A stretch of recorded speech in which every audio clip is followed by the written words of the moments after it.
Assalamualaikum warahmatullahi wabarakatuh. Alhamdulillahirabbil alamin.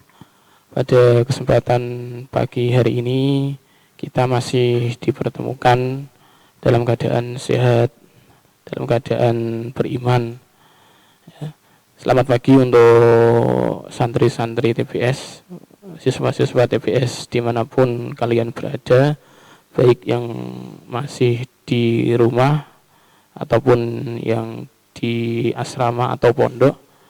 Ya, semoga kita selalu diberikan kesehatan. Alhamdulillah, kesempatan pagi ini merupakan daring yang ketiga, tahap yang ketiga. Dulu yang pertama perkenalan, terus yang kedua kita masuk ke bab yang pertama. Ya, ke bab yang pertama kemarin sudah diterangkan tentang bersuci dan toharoh atau toharoh.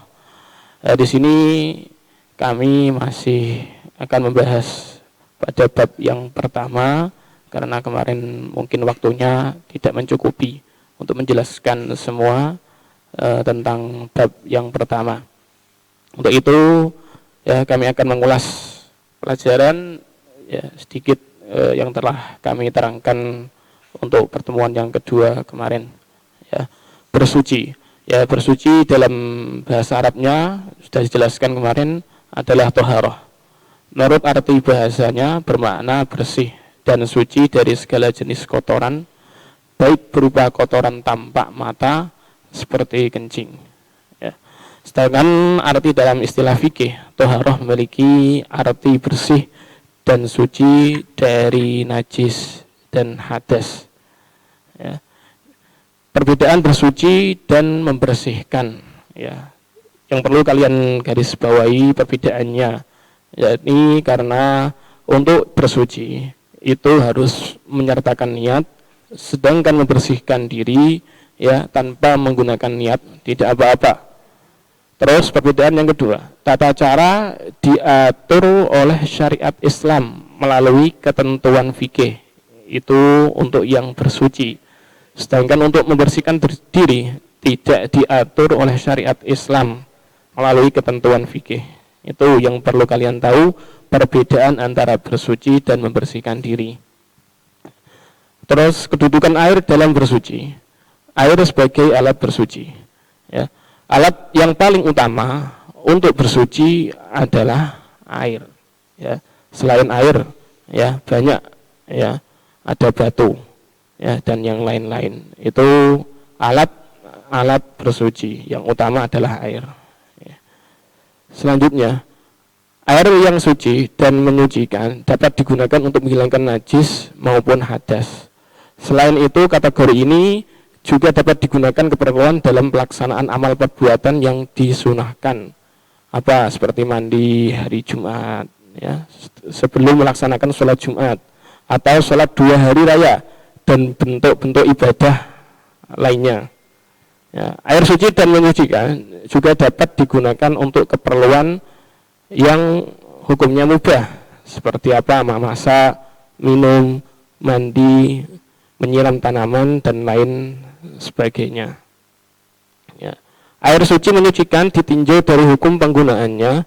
Yang pertama dilarang atau haram. Yang pertama, menggunakan air suci dan menyucikan milik orang lain, sedangkan pemiliknya tidak mengizinkannya, ya, atau istilahnya mencuri, ya, mencuri air milik orang lain, terus digunakan untuk menyucikan, ya, untuk bersuci, itu dilarang atau tidak diperbolehkan.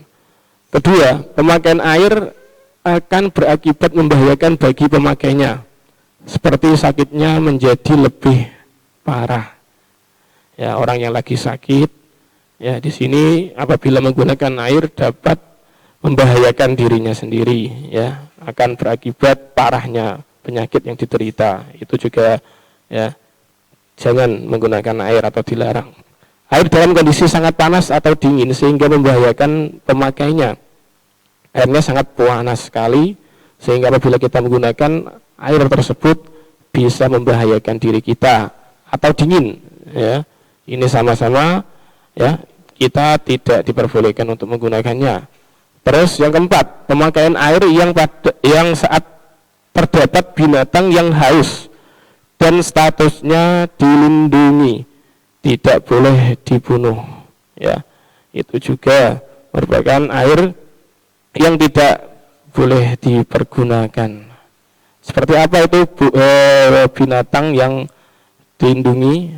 Ya, seperti contohnya kucing ya. Kucing kan tidak boleh untuk dibunuh. Sama-sama memerlukan air tersebut. Ya, tapi kita masih ada air yang lain, misalkan di situ cuma ada itu dan kucing tersebut sangat membutuhkan ya. Biarkan binatang tersebut untuk mengambil manfaatnya. Kita bisa mengambil manfaat atau mengambil air di lainnya, di wilayah lain, di tempat yang lain.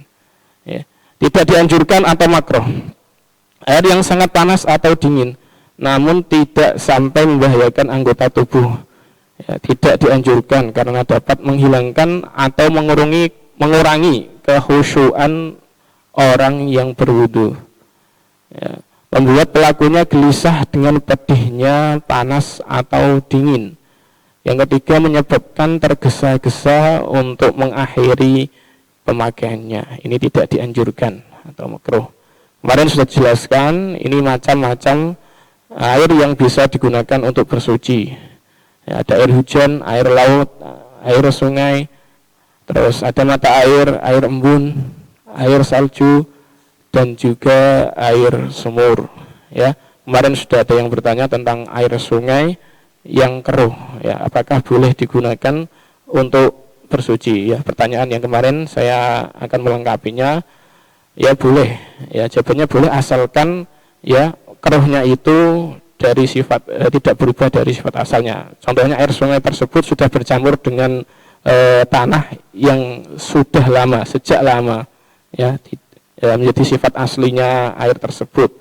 Makanya air sungai tersebut diperbolehkan. Ya.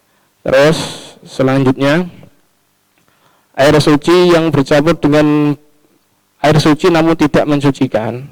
Yang pertama, air suci yang bercampur dengan benda suci. Apabila benda lain yang bercampur dengan air dapat merubah salah satu dari keseluruhan dari tiga sifatnya, warna, rasa, ataupun bau, maka air tersebut hanya boleh dipergunakan untuk pemenuhan kebutuhan yang lazim di tengah-tengah masyarakat. Terus air mustakmal, air yang sedikit ukurannya atau kurang dari 2 kulah. Di sini ya bisa dilihat di layar kalian, ini ukuran 2 kulah dalam beberapa bentuk. Yang pertama kilogram. 2 kulah sama dengan 81 kati syam, dan 1 kati setara dengan 2, kilogram. Dengan demikian 2 kulah kurang lebih berisikan 195,112 kilogram. Itu dalam ukuran kilogram. Sedangkan dalam ukuran liter, 2 kulah sama dengan 10 sampai dengan 15 tin yang dapat disertakan dengan kurang lebih 270 liter air. Sedangkan ukuran hasta, kolam penampungan yang berbentuk persegi 4, maka 2 kulah air diukur dari debit kolam yang ukuran panjang, lebar, dan kedalamannya adalah 1,05 hasta yang sedang. 1 hasta kurang lebih setara 45 cm, sehingga panjang, lebar, dan kedalaman masing-masing berukuran sekitar 56 cm. Kolam penampungan yang melingkar, maka 2 kulah sama dengan debit air yang tertampung di kedalaman 2 hasta atau 90 cm, dan diameter lebarnya adalah 1 hasta atau 45 cm. Itu ukuran 2 kulah dalam beberapa hitungan kilogram, liter, dan juga hasta. Saya lanjutkan kepada sudah air mutanajis, ya, air dalam volume yang sedikit dan terbatas yang terkena atau bercampur dengan benda-benda najis. Dalam berbagai tingkatannya, ada mukhafafah, mutawasithah, dan juga mughaladah.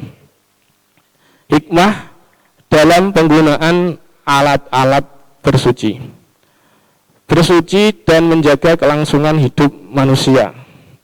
Air bersih adalah sumber bagi kehidupan. Ungkapan yang benar. Semua makhluk hidup, terutama manusia, sangat membutuhkan air dalam volume yang paling banyak dibandingkan makhluk hidup lainnya. Jika muncul krisis ketersediaan air bersih yang diakibatkan oleh pemborosan penggunaan air, maka manusia adalah makhluk yang bertanggung jawab ya atas dampaknya.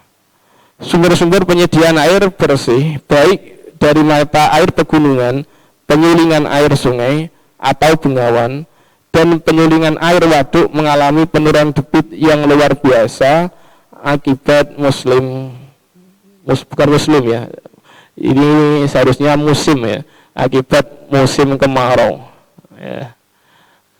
Yang terakhir, bersuci dan menjaga kelangsungan hidup ekosistem. Berbagai penyakit yang diakibatkan oleh kekurangan air bersih dapat dicegah sejak dini. Resiko kematian banyak manusia dapat dihindari karena kehati-hatian manusia dalam menggunakan air untuk bersuci. Kesimpulannya, menggunakan air secara tepat berarti sama dengan menjaga kelangsungan hidup kita dan masyarakat secara menyeluruh. Penggunaan air bersih untuk bersuci secara tepat juga memberikan jaminan terhadap kelangsungan ekosistem di sekitar kita. Tumbuhan dan hewan dengan segala jenisnya pasti membutuhkan air untuk menjaga hidupnya. Sama seperti manusia, jika keduanya mengkonsumsi minuman yang tidak sehat, berpotensi terkena penyakit, termasuk penyakit yang menular. Kondisi ini sangat membahayakan kehidupan karena keduanya menjadi bagian tak terpisahkan dari manusia. Ya, terima kasih.